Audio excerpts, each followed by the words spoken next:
Today we're going to talk about inverse trigonometric functions. So let's get started.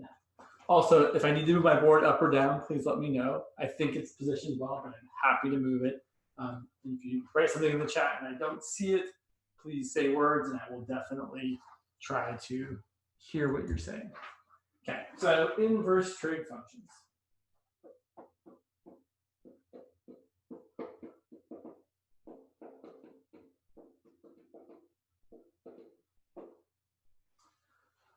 So the idea with an inverse trig function is, well, and in fact, this is a more general statement.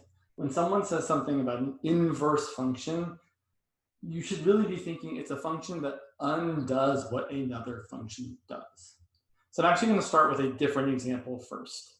So here's an example of a function. F of x is equal to x to the third.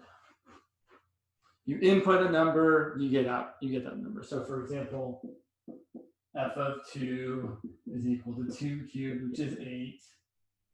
F of 3 is equal to 3 cubed, which is 27. F of -1 is -1 cubed, which is -1, and so on. F of -2 is going to be -8. And the idea is that for some functions, for a lot of functions, there is a function that is paired with it that undoes what it does.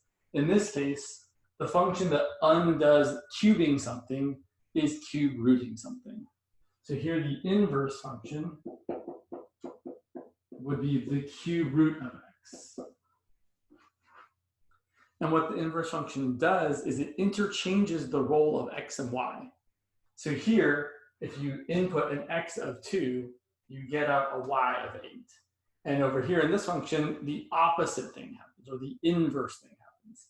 If you put in 8, well, the cube root of 8 is 2. And so on and so on and so on, right? If I did, right, f inverse of 27, the cube root of 27 is 3. So when you're talking about an inverse function, you're talking about a function that undoes what another function does.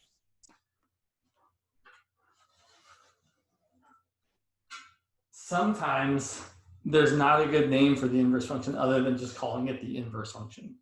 So for example, or to start off with, so let's see. So we have, how do I write this? Sure. F of theta equal to sine of theta is a function. Right, we graphed it a whole lot the last couple of days, whose input is the angle theta,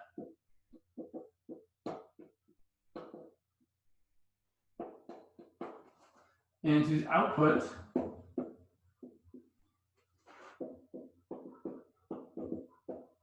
is the value of sine of theta.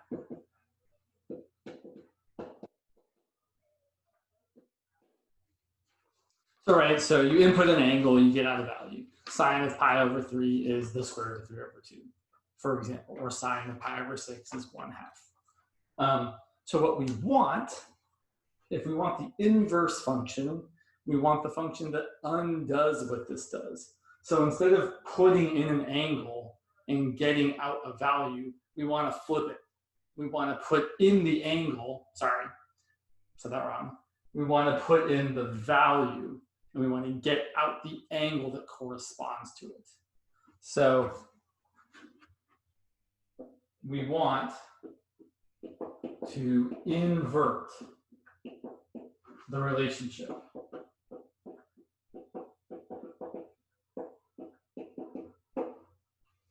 That is, we want to input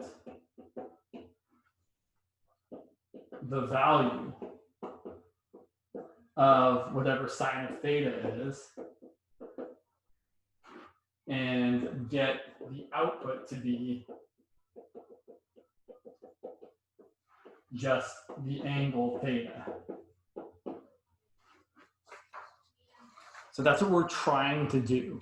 So sometimes it's really easy to do this, right? Like for the previous example, the words even just kind of tell us, right?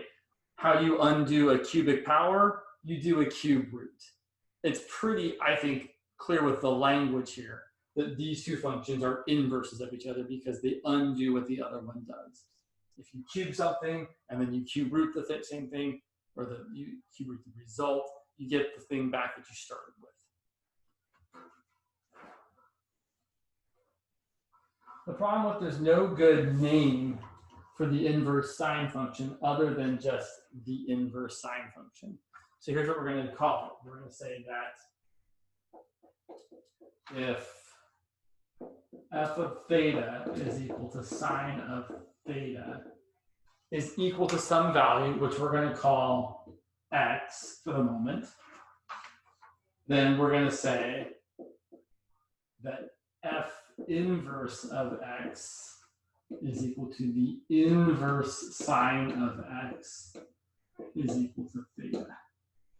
So I want to point out in this function, and I don't really care about this function notation, I more care about this part, but it does make sense in the context of a function.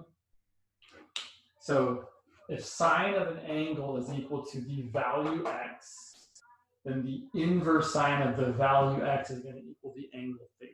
Let me give you a concrete example. We know that sine of pi over 6 is equal to 1/2. We could rearrange this. I use the double-sided arrow to mean this is equivalent to saying that the inverse sine of 1/2 is equal to pi over 6. So here's some things to know about this. The first and foremost thing is, well, maybe not the first, one of the things is how do you read this? So when I see this here, this says inverse sine of 1/2. If you've heard of the arc function, you are also, that is another way of writing it. Some people prefer to write arc sine of 1/2 is equal to pi over 6. These are equivalent notations. It's just that some people prefer to write this over this. I'll probably use this notation most of the time, inverse sine of 1/2 equals pi over 6. But I want to really, really, really stress inverse sine of 1/2 does not mean 1 over sine of 1/2. This does not mean to the negative first power, even though the notation looks like it. It means the inverse function, right? 1 over sine of 1/2 would be cosecant of 1/2. And it's definitely not true that the inverse sine is the same as the cosecant. So that's why when I talk about cosecant, I call it the reciprocal function, because the reciprocal function is different than the inverse function. So just something to be really, really careful about. Inverse sine, you're given a value and you're being asked to find the angle associated to that value. So how do I read this? Well, there's kind of two things I want you to know. There's a way I read it, and then there's the way I think about it. Whoops. So first of all, how do I read? Let me go back over here. So let's say, so if I was saying, first of all, so I would read this as, like I've been saying it, this is the inverse sine of 1/2. And it happens to be equal to pi over 6.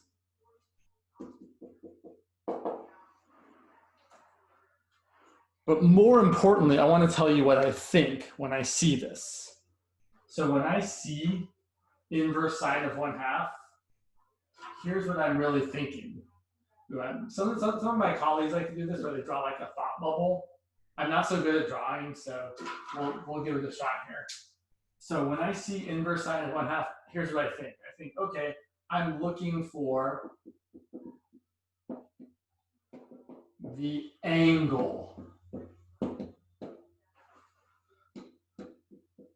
whose sine is equal to 1/2. So when I read inverse sine of 1/2, I'm saying, oh, I'm looking for the angle that if I take sine of that angle, I would get 1/2. And that angle is pi over 6. We know that sine of pi over 6 is equal to 1/2.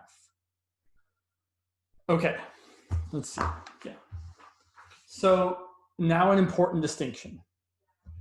You guys all know that sine of pi over 6 is equal to 1/2.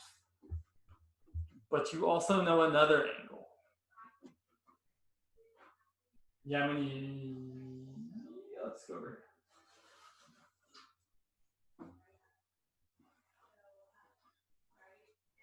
So I think we all also know that the angle phi. My pen just like stopped working for a second. That was weird. That's weird. Something strange is happening with my pen. I don't know. It didn't erase it right. Anyway, we know that the angle 5 pi over 6 is in quadrant 2. It has a reference angle of pi over 6, and sine is positive in quadrant 2. So we know that sine of 5 pi over 6 is equal to 1/2. But here's what I want to point out. The inverse sine of 1/2, again, when I see this, I say to myself, the angle whose sine is equal to 1/2 is not 5 pi over 6. Even though sine of 5 pi over 6 is equal to 1/2. It's what we said before. The inverse sine of 1/2 is pi over 6. So you might be wondering, why don't we get to say both? And the reason is really kind of both straightforward and not at the same time. The reason is that we really want this expression, inverse sine, to be a function.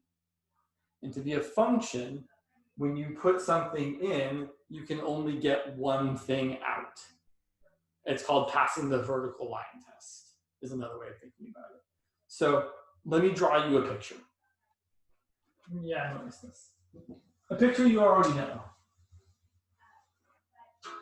So here's the graph of sine.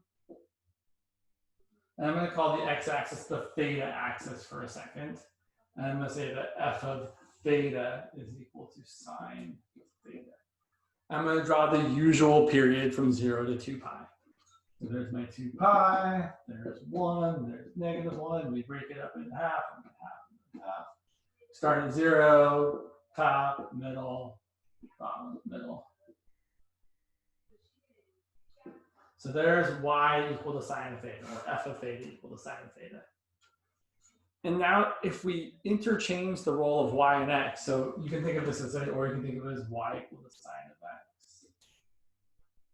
If we interchange x and y, and so this, I don't know how familiar this is to you guys, but when you're trying to find the inverse function for a function, excuse me, I kind of have hiccups. You interchange x and y, and then you try and solve for y.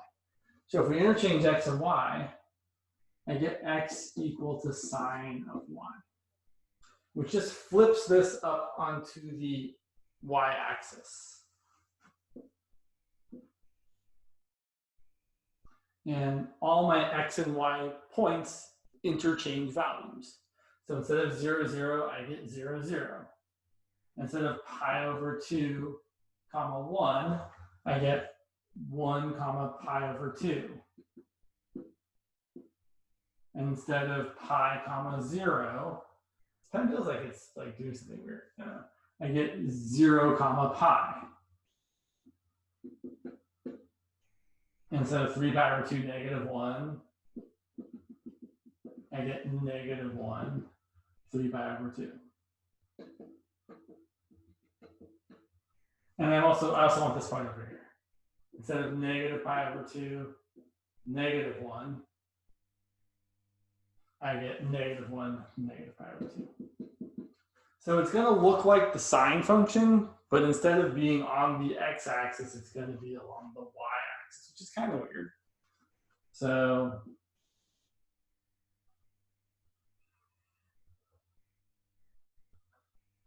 it kind of looks like that. And here's what you might notice about this graph. It fails the vertical line test. Right? If I draw a vertical line will pass through more than one point, which means it's not a function. And the problem with that is we want it to be a function, right? That's the only real problem is we don't want this. We would like for it to be a function. So here's what we do. We cheat a little bit. Say, well, to make this a function, I need to be able to pass the vertical line test. So what I'm going to do is I'm going to take this function that I inverted, and I'm going to restrict the domain. I'm going to only go from here to here.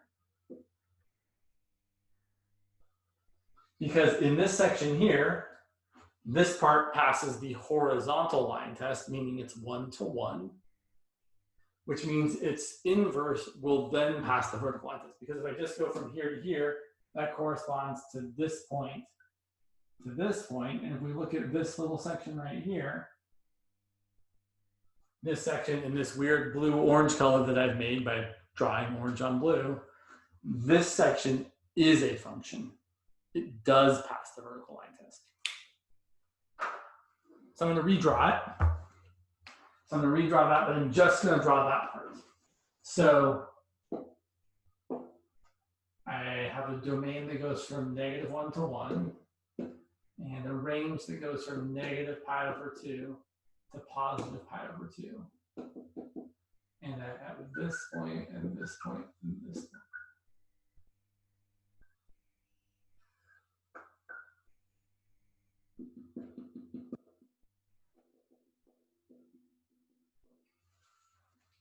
And this here, this is the graph of the inverse sine function.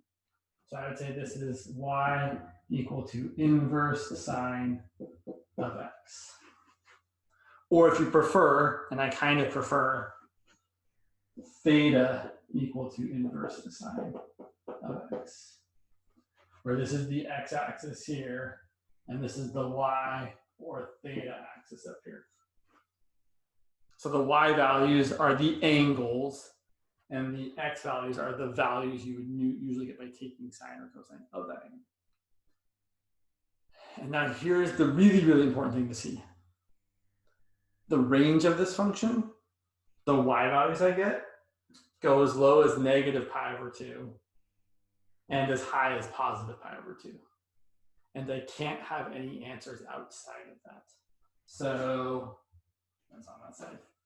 So that's why when we take the inverse sine of 1/2, we end up getting π/6 because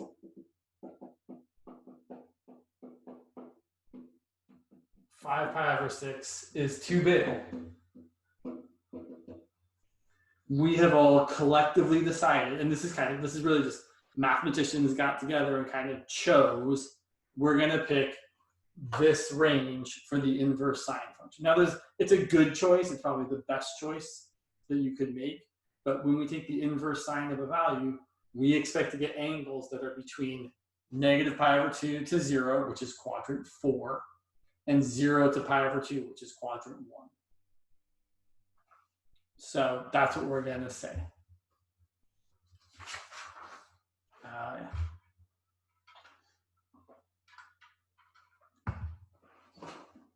So I know that's a lot of explaining for something that might not need all of the explaining, but I like to explain things. Oh, sorry, I made it too tight.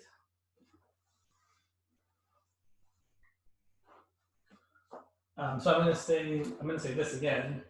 Inverse sine of x, right? That's the angle theta whose sine value is equal to x.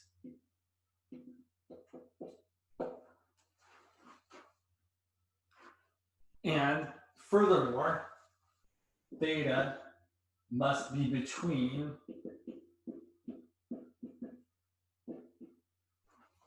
negative pi over 2 and pi over 2. Or you could write it this way. Oh, no, I didn't write it that way. But I want to stress, by the way, and this is kind of unfortunate, but we have a different range for the inverse cosine function. So inverse sine, all of our angles end up between negative pi over 2 and pi over 2 in quadrants 4 or 1. For inverse cosine, it's going to be 2 other quadrants. Still quadrant 1, but not quadrant 4.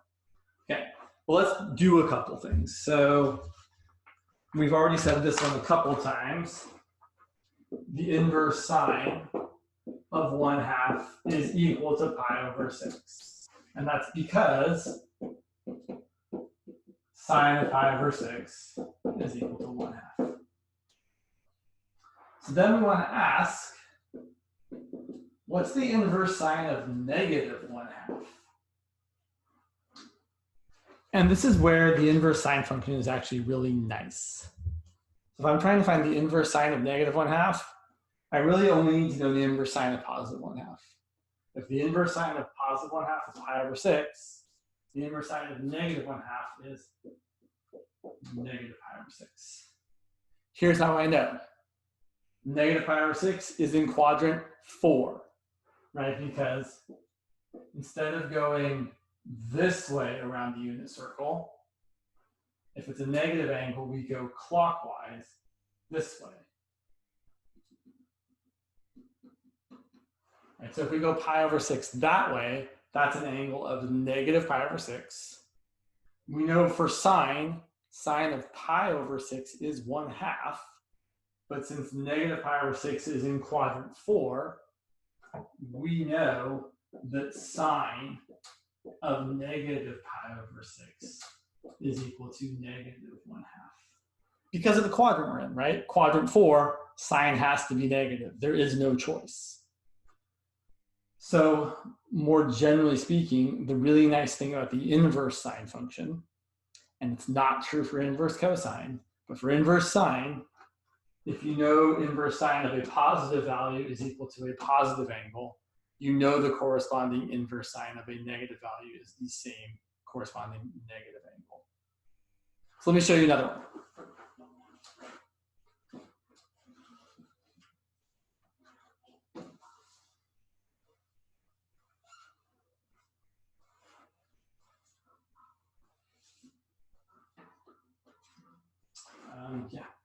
So inverse sine of root 2 over 2. So when we see this, we say in our heads or out loud, if no one else is around, what's the angle whose sine is equal to the square root of 2 over 2? And you guys all know what angle that is. What angle is it?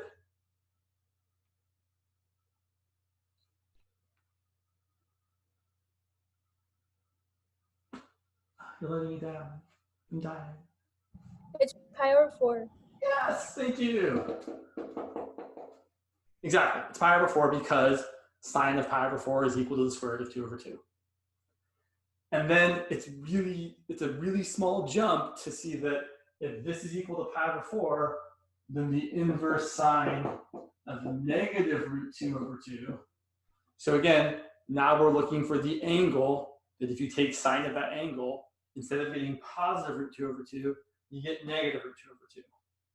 And although it seems like there might be many possible answers, there's only one answer that we want. And the one answer that we want is negative pi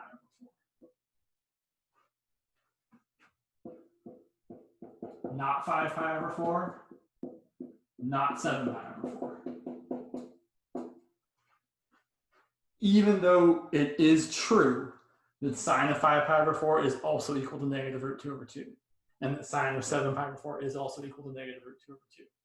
We have all collectively agreed, and by saying we agreed, I mean I'm telling you, and you guys, this is the rule that the mathematical world has agreed to, that when you take the inverse sine of a negative number, you're going to get a negative angle that's in quadrant 4.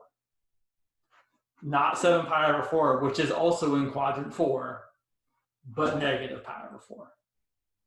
These angles are kind of the same, right? They're coterminal.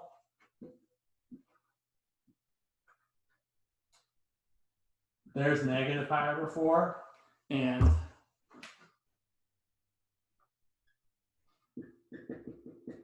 there's 7 pi over 4. But it does matter that we call it the right name, because although they have the same look on the unit circle, 7 pi over 4 and negative pi over 4 are totally different values. Negative pi over 4 is about negative 0.8, and 7 pi over 4 is about 5.5. So I know they terminate at the same ray, they're coterminal angles, but this, if we're talking about inverse sine, has to be the answer we give. All right. So now we're going to say the same sort of stuff for inverse cosine.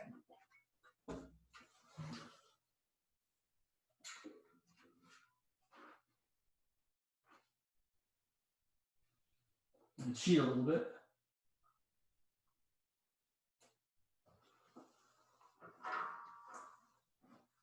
I have a quick question. Go ahead. So, it basically can't be 5 pi over 4 or the other one that you said because of the limitations that we put, because it's not a function if it just keeps going, right? All the things you said, yes. Awesome. Yeah, Okay. exactly. Because we want the inverse sine of x to be a function, we all have to agree that when you take the inverse sine of a number, we all get the same angle back. So even though it's totally true that sine of this angle and this angle and this angle all are equal to negative root 2 over 2, if we want the inverse sine function to actually be a function, when we input negative root 2 over 2, we all have to get the same output. And so we all have to agree that we're going to get outputs that are in quadrant 4 that are negative angles. Not in quadrant 3, not in quadrant 4 and being positive. So that's the whole kind of gist there. It's a really, what you said was perfect.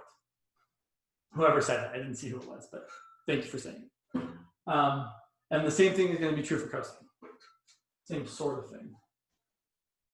Oh, I know what it was. I want to say one more thing about that. It's the same reason. It's the same reason why when you take the square root of 9, we get 3 instead of negative 3. It's because we want the square root of x to be a function. And when you graph the square root of x, it looks like that. It's a function. It passes the vertical line test. However, if you square both sides and write y squared equal to x,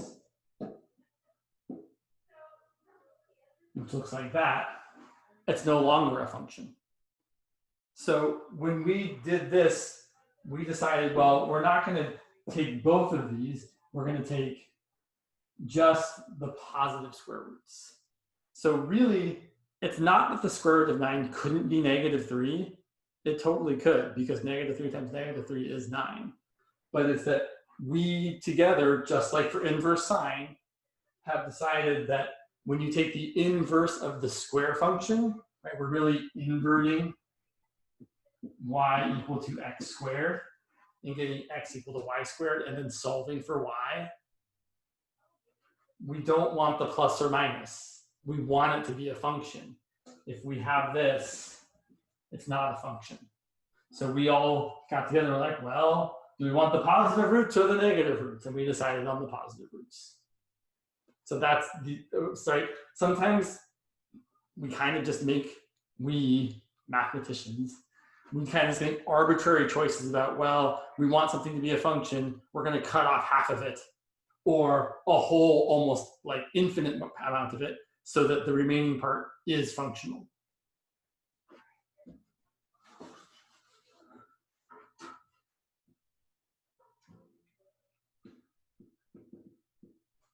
So now we're going to do the same thing for cosine. If you have cosine of an angle equal to a value, inverse cosine of the value is going to be the angle. And again, the way we're going to read this, when I see the inverse cosine of x, I'm going to think, oh, I'm looking for the angle whose cosine value is equal to x.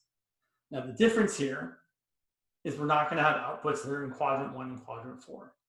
And the reason why is because cosine is only positive in quadrant 1 and quadrant 4. We need to be able to get negative values as well. So it's going to actually be quadrant 1 and quadrant 2 where our answers are going to lie. So I look at the cosine graph.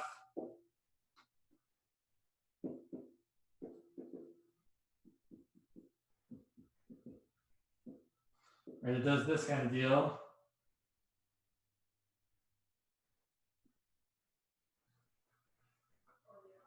And I'm just going to cut to the chase.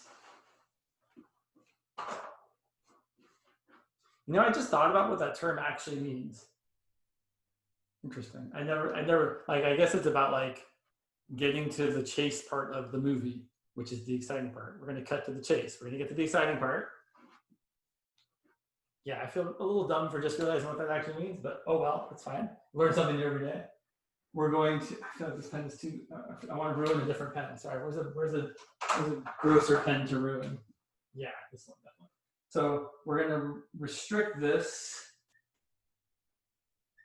to just this part here, which passes the horizontal line test, so that its inverse will pass the vertical line test. So instead of the point 0, 1, I want the point 1, 0. Instead of the point pi over 2 comma 0, I want the point 0 comma pi over 2. Instead of the point pi comma negative 1, I want the point negative 1 comma pi.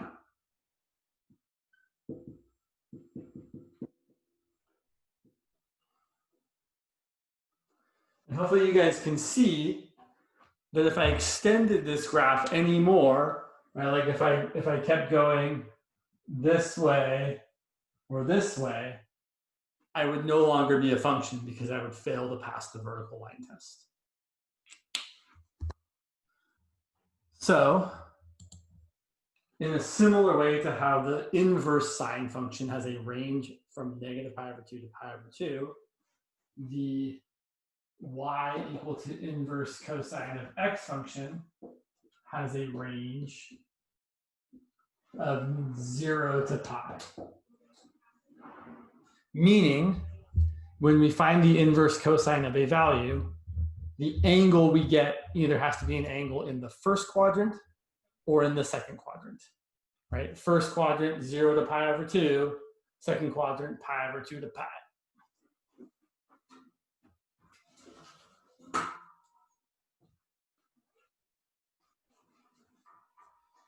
So this is where things are going to get a little bit different. Sure. So what's the inverse cosine of 1/2? Well, again, I'm going to keep saying this. When I look at that, what I'm saying in my head is I'm trying to find the angle whose cosine is equal to 1/2. What angle do I take cosine of and get 1/2?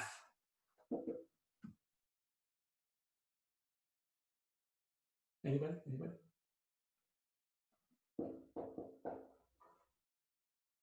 Is it pi over 3? It is, yes. Right, exactly. We know that cosine of pi over 3 is equal to 1/2. So inverse cosine of 1/2 is equal to pi over 3. And then, here's where things are going to be different. Inverse cosine of negative 1/2 is not going to be negative pi over 3. For a couple reasons, right? One, we know cosine of negative pi over 3. Well, negative pi over 3 is in quadrant 4, and cosine would be positive. So cosine of negative pi over 3 would be positive 1/2. But I'm trying to find the inverse cosine of negative 1/2.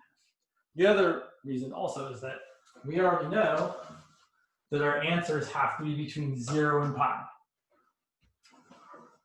So what angle in quadrant 2 is still going to give me a value that's 1/2 or negative 1/2? Is it 2 pi over 3? Excellent. So here's the thing I've come to notice about these inverse trig functions when we're doing them. The reference angles really matter. If you know that cosine of pi over 3 is 1/2, then you know that the inverse cosine of 1/2 is equal to pi over 3. And you also know that the inverse cosine of negative 1/2 is going to be an angle that has the same reference angle as pi over 3. We said now it has to be in quadrant 2, so it's going to be 2 pi over 3. In a similar way, we can say the inverse cosine of root 2 over 2 is pi over 4. Right, pi over 4 is the one that's the same for sine and cosine. You know, cosine of pi over 4 is root 2 over 2. We know sine of pi over 4 is root 2 over 2. But now, inverse cosine of negative root 2 over 2 is going to be what angle in quadrant 2?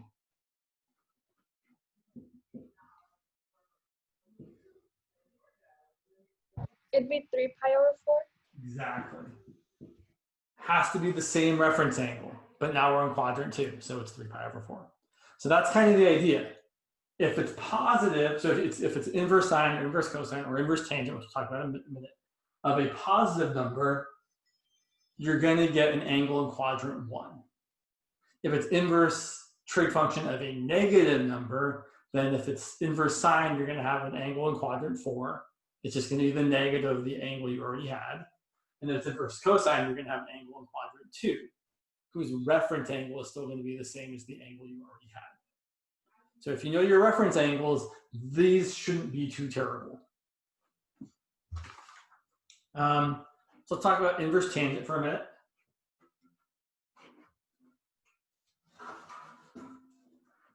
I think we're not going to get quite through all of this today, but that's okay, because tomorrow we're going to be solving trig equations, and I can definitely spend a little more time finishing up what we were talking about today.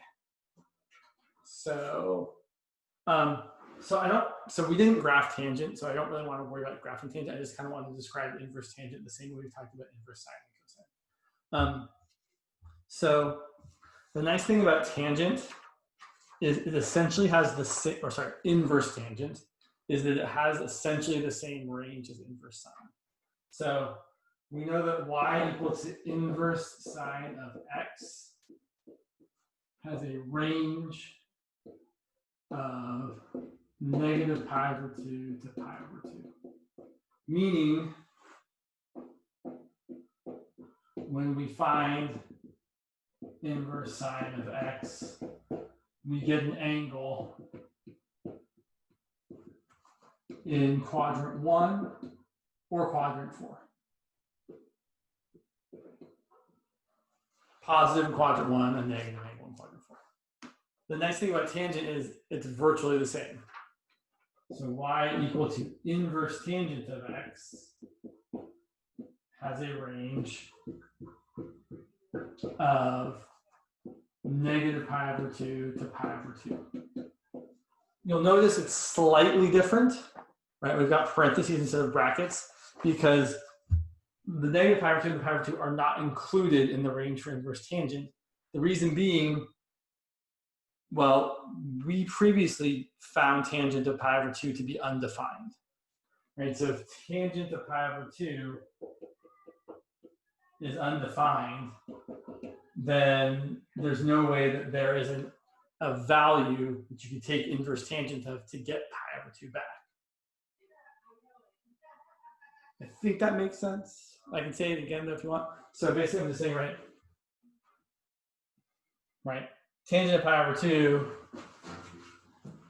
right, equals, there isn't something it's equal to.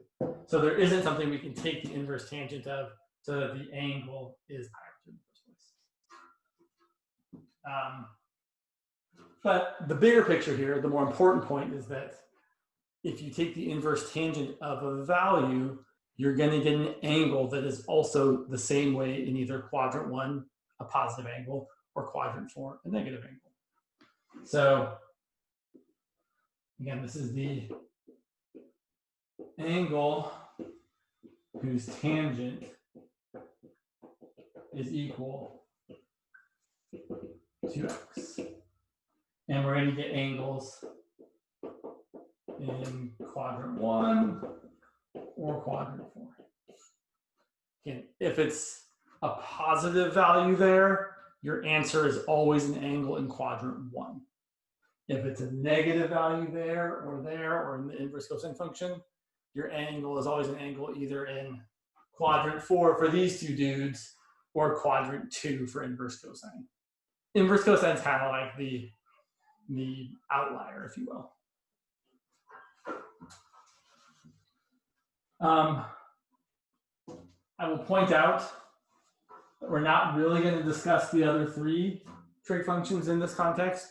And the reason is because, so now I was saying that like, we've all agreed that we take the square root of 9, we get positive 3. We've all agreed when we take the inverse sine of negative root 2 over 2, we get negative pi over 4. Well, we haven't all agreed about inverse secant and inverse cosecant. There are actually two different ways of defining those inverse trig functions. And so I don't want to worry you with that because it's not really a huge concern or deal, but I will just mention that, yeah, there is disagreement in the mathematical world about which way is the best way to do it. There are reasons to pick either kind of way, and it's something better left to talk about when we do calculus. So if you take co-16a or co-17a or co-21a with me at some point, we can definitely talk about inverse secant and inverse cosecant and why they're kind of funky. For now, let's talk about inverse tangent. So when we're talking about, and I want to hammer this point as much as I can. When you're talking about an inverse trig function, you're just looking for an angle. So I will often write something like, what's the inverse tangent of the square root of 3? And when I see inverse tangent, the first thing I say to myself is, I'm looking for an angle. In radians, by the way. So more so than ever, when you do inverse trig functions, your answers really should be in radians. If you write degrees, I won't penalize you, but it's really should be in radians for inverse trig functions. So what's an angle that if you take tangent of that angle, you get the square root of 3? Well, I know it's pi over something. I know it's not pi over 4, because I know tangent of pi over 4 is equal to 1. So is it pi over 3 or is it pi over 6? My arms are not very straight. Is it pi over 3 or pi over 6? Pi over 3. Yeah, right, because root 3 is the bigger value. Might as well go there. Inverse tangent of root 3 over 3 is pi over 6.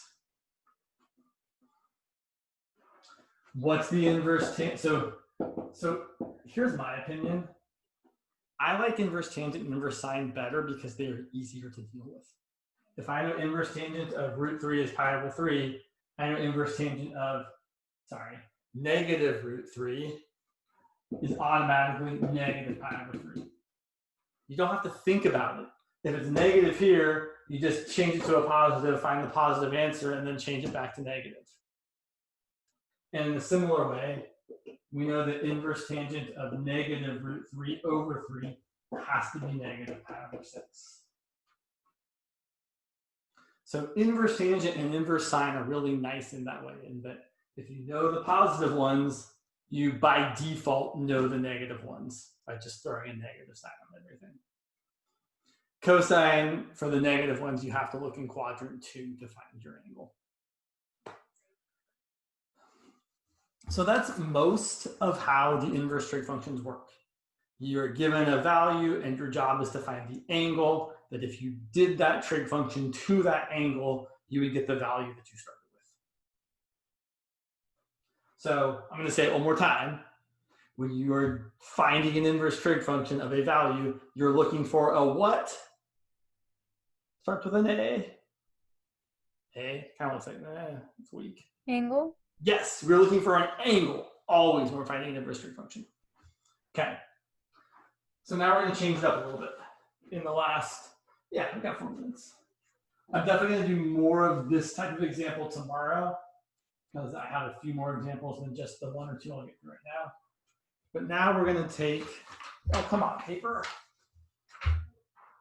So now so here are some more complicated expressions of inverse trig. I want to find sine of inverse cosine of 1/2. So here's what I want to say. So here's the thing about this example. I don't know. So inverse cosine of 1/2. I don't know what it is. Actually, I do, but whatever. Inverse cosine of 1/2 is an angle. I'm going to call it theta.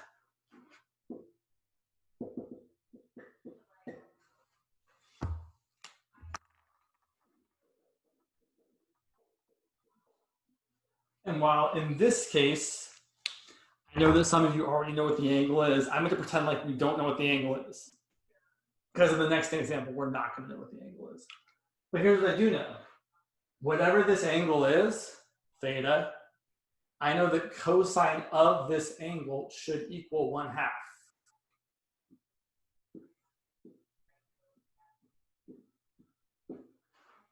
There's an angle theta that if I took cosine of this angle, I would get adjacent over hypotenuse, which is 1/2. I can find the other side using the Pythagorean theorem. And let's call it, I don't know, b. 1 squared plus b squared equals 2 squared. B squared equals 4 minus 1. B equals the square root of 3.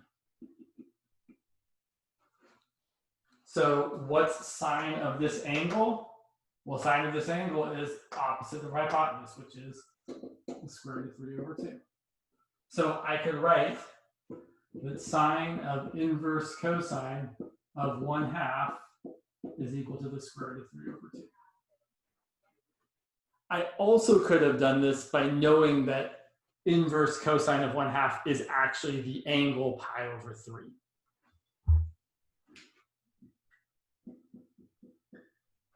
And then sine of pi over 3 is the square root of 3 over 2.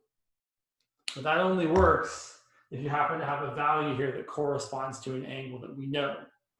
So I know I've only got 1 minute left, but I'm going to do one more example. So here is a more interesting example. What if I want to find cosine of inverse sine of -3 over 4? So again, the first thing I do when I see an inverse trig function is I say, okay, that's an angle. Inverse sine of whatever is an angle.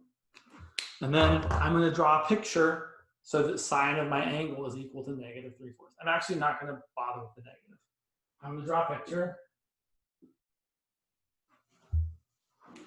There's my angle theta. My angle there. And I know that sine of theta is -3/4. I mean, you can make it negative. I don't care. I want to find this side here. So a squared plus -3 squared equals 4 squared. Do be careful. I've seen a few people miss the fact that when you square a negative, it does turn out positive. So I've got a squared plus 9 equals 16. And then a squared equals 16 minus 9 is 7. So a equals the square root of 7. So then what's cosine of this angle? Well, cosine is adjacent over hypotenuse. That's going to be the square root of 7 over 4. Now, real quick question.